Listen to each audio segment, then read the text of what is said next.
La première chose, c'est de faire un accueil digne de ce nom. Alors, on va prendre un exemple concret.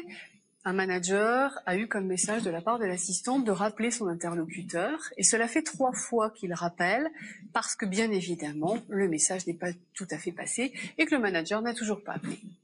La première chose, c'est d'écouter sans interrompre. Effectivement, il ne faut pas commencer à dire « j'ai passé mon message, ce n'est pas de ma faute ». Il faut écouter de manière empathique, en prenant le recul nécessaire pour ne pas témoigner dans quelque chose d'émotionnel. La deuxième chose à faire, c'est de présenter des excuses si on se sent concerné. La deuxième phase après l'accueil va être la compréhension du besoin de cet interlocuteur. Il va falloir être factuel, être capable de pouvoir lui poser des questions ouvertes sur la situation. La question ouverte étant « quelle situation est aujourd'hui litigieuse pour vous? Qu'attendez-vous de ma part ?» Ensuite, il faudra reformuler ce besoin par une technique très simple. « J'ai donc compris que vous vouliez telle ou telle chose. »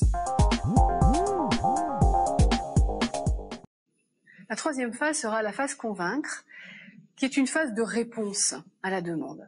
C'est dans cette phase que vous serez force de proposition. Présentez une solution avec un langage positif, précis et des faits concrets.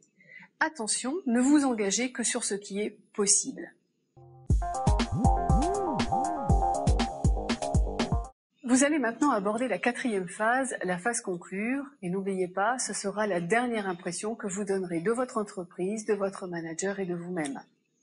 Première chose à faire, reformuler, synthétiser votre réponse. Ensuite, rassurez votre interlocuteur par une phrase simple, vous pouvez compter sur moi. Et puis bien évidemment, prenez congé.